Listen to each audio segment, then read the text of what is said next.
వంకాయలు, బీరకాయలు, బెండకాయలు, కొత్తిమీర, కరేపాకోయ్. అదేనండి మనం కూరగాయలకు వెళ్తున్నాం. ఇక్కడ చౌరస్తా అని చెప్పి మన వాళ్ళే పెట్టిన షాప్ ఒకటి ఉంది. మనం బరువుని కిలోల్లో చూస్తే అమెరికాలో పౌండ్లలో తోస్తారు, అంటే ఎల్బీలు. కేజీకి 2 ఎల్బీలు అనుకోండి. ఇక్కడ ధరలను రాసే పద్ధతిని చూస్తే మనకి చెప్పుల షాపులే గుర్తొస్తూ ఉంటాయి. అమెరికా నుంచి చెప్పుల షాపుల వాళ్ళు బహుశా దీన్ని దిగుమతి చేసుకొని ఉంటారు. ఆర్గానిక్ అల్లం $4 ఉంటే సాధారణ అల్లం వచ్చేటప్పటికి ఇంచుమించు $2.5 ఉంటా ఉంది.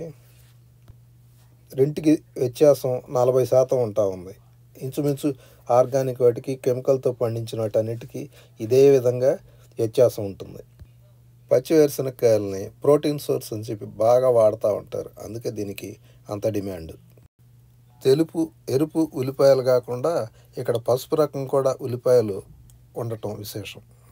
అన్నిటికంటే సాంబార్లు వేసుకునే చిన్న ఉల్లిపాయలకి చాలా డిమాండ్. ఇండియా నుంచి ఇంపోర్ట్ చేసుకున్నది ఏదైనా సరే ఖరీదు ఎక్కువ. ఇక్కడ నుంచి ఎక్కువగా మెక్సికోలో కూరగాయలు ఇక్కడ దిగుమతి అవుతూ ఉంటాయి. ఇండియా నుంచి వచ్చే మాత్రం ఇంకా ఖరీదు ఎక్కువగా ఉంటాయి. కూరగాయల్లో రంగుల గురించి ప్రత్యేకంగా ప్రస్తావించాల్సిన అవసరం. ఒక్కో రంగు కూరగాయలు ఒక్కో విధమైన విటమిన్లు, ఖనిజాలు దాగి ఉంటాయి అన్నమాట. దాంతోనే అన్ని రకాల కూరగాయలు తినటం మంచిదని చెప్పి, అన్ని రంగులు ఉన్న కూరగాయలు తినటం మంచిదని చెప్పి అంటూ ఉంటారు.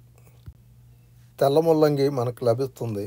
అయితే అమెరికాలో ఎర్ర రకం ముల్లంగి కూడా ఉంటుంది. ఇది చైనా నుంచి దిగుమతి అయిన వంకాయ.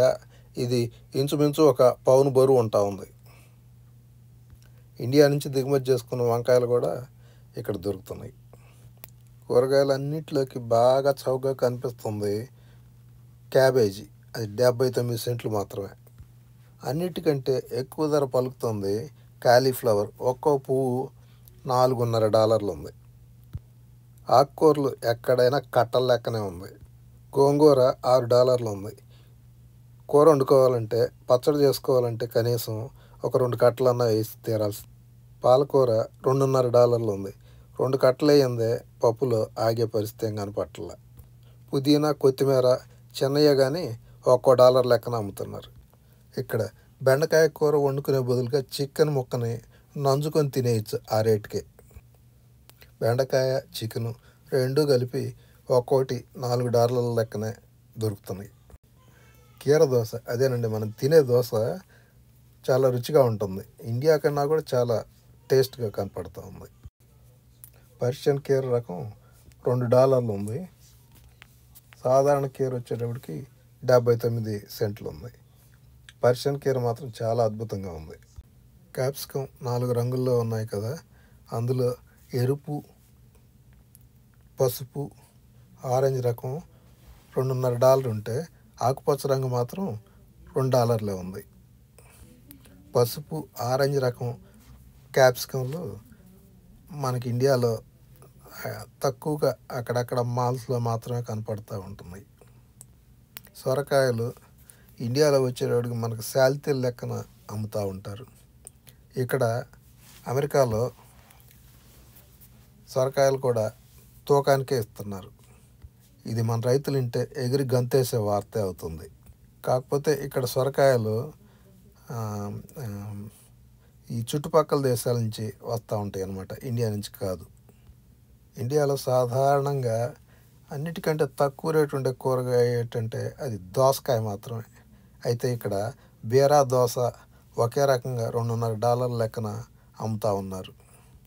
చిలకడ దుంప లేదా ఎర్రగెండ్స్గడ్డ రేటు బాగా ఎక్కువగా కనపడుతూ ఉంది.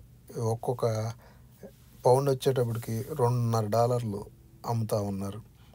ఇండియాలో ఈ గడ్డలు ఒక ఎకరానికి 10 నుంచి 20 టన్నులు పండుతూ ఉంటాయి. కొబ్బరి బోండం $4 కనపడుతూ ఉంది. ఈ అమెరికాలో కొబ్బరి నీళ్ళు కూడా అమ్ముతారు. కొబ్బరి నీళ్ళు లీటర్ బాటిల్ వచ్చేటప్పటికి అది కూడా $4. లీటర్ నీళ్ళు కావాలంటే 2 బోండాలు తేగాల్సిందే. యాపిల్తో సహా పళ్ళన్నిటికంటే ఎక్కువ రేటు ఉండేది జాంకాయ. ఒక్కొక్క ఎల్బీ $4 ఉంది. హైబ్రిడ్ అరటి $1.5 ఉంటే నాటు అరటికాయ $2.5 ఉంది. యాపిల్కాయ $1.5 మాత్రమే. లేదు మరీ నాణ్యం అనుకుంటే $2, 2.5 అంతకంటే ఎక్కువ ఉండదు. ఇక బొప్పాయి కాయల విషయానికి వస్తే దాన్ని శాల్తీల లెక్కన అమ్ముతూ ఉన్నారు. ఒక్కొక్క కాయ వచ్చేటప్పటికి $3.5 వస్తూ ఉంది. కాయ 2.5 పౌండ్ల దాకా ఉండే అవకాశం ఉంది. పైనాపిల్ $4 ఉండగా టెంకాయ $3 ఉంది. మటన్ $14 ఉంది. బోన్లెస్ వచ్చేటప్పటికి 16, కైమా $17, సూప్ ముక్కలు అయితే $8 ఉంది. గుండెకాయ మాత్రం తక్కువ $4.5, పక్కటెంక మాంసం $11 ఉంది. బ్రాయిలర్ చికెన్ $4 ఉంటే నాటుకోడి మాంసం మాత్రం $7 ఉంది. చికెన్ జాయింట్ లివరు $3 ఉంది. గుండెకాయ $2.5. అమెరికాలో కాయగూరల ధరలు సరాసరి $2 ఉంటే చికెన్ $4 ఉంది. అంటే రెట్టింపు అన్నమాట. అదే ఇండియాలో అయితే కిలో కాయగూరలు 25 సరాసరిని ఉంటాయి. చికెన్ మాత్రం 200కి ఎట్టి పరిస్థితుల్లోనూ తగ్గదు. అంటే ఇంచుమించు 8 రెట్లు ఎక్కువ అన్నమాట. అమెరికా వాసులు ఈ సౌలభ్యాన్ని వినియోగించుకునే కాబోలు వారంలో 3-4 రోజులు కోడి తెగాల్సిందే. అమెరికాలో మటన్ అయినా చికెన్ అయినా బాగా మృదువుగా ఉంటుంది. పళ్ళల్లో ఇరుక్కోవటం కూడా తక్కువ.